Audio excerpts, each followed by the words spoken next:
Parfait. Voici un développement structuré autour de Firmus, prince berbère du IVe siècle, sa révolte contre Rome et le rôle décisif des tribus berbères dans ce conflit. Le texte est enrichi de détails historiques, de repères géographiques et d'un éclairage sur le contexte politique de l'époque.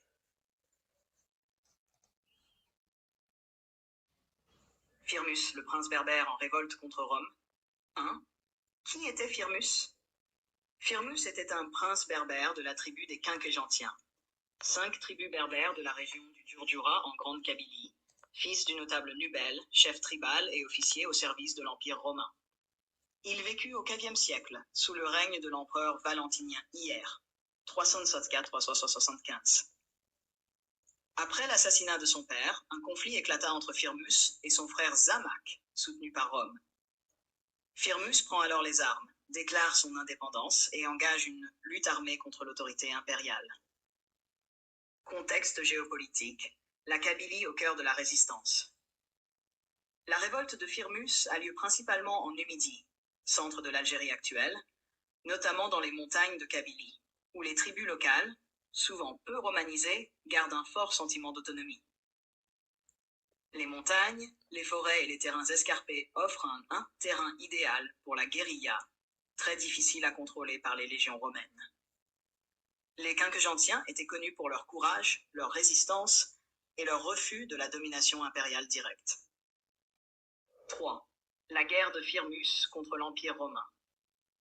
Vers 373 à Pujolcé, Firmus se soulève contre Rome. Il fédère plusieurs tribus berbères, notamment les Isaflens, et parvient à s'emparer de plusieurs villes, notamment dans la région d'Osia, actuelle Omal, sur El Ghozlan. Face à cette menace, l'empereur valentinien Hier envoie un général redoutable, Théodose l'Ancien, père du futur empereur Théodosier. Ce dernier mène une campagne militaire impitoyable, combinant attaques, sièges et alliances avec certaines tribus berbères rivales. Un épisode décisif a lieu quand Igmasen, roi des Isaflens, initialement allié de Firmus, trahit ce dernier en rejoignant l'armée romaine. Firmus, affaibli par les désertions, est finalement vaincu près d'Osia. Il fuit, mais se retrouve acculé et préfère se donner la mort plutôt que de tomber aux mains des Romains.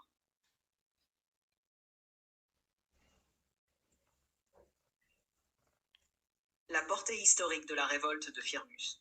La révolte de Firmus montre que les Berbères n'étaient pas passifs sous la domination romaine. Ils s'organisaient, formaient des coalitions et défiaient militairement l'Empire. Firmus reste l'un des symboles de la résistance berbère face à l'impérialisme romain.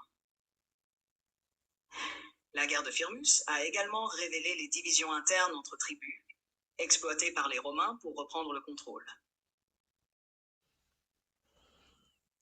Dans 5 héritages et mémoires, dans l'historiographie moderne, Firmus est vu comme un héros berbère, souvent comparé à Jugurtha ou Tacfarinas, d'autres figures de résistance autochtone. Il incarne la fierté kabyle et la volonté de préserver l'autonomie locale. Dans les traditions orales en Kabylie, des échos de cette révolte auraient été préservés, notamment dans les récits sur les montagnes d'Osia et les combats des anciens.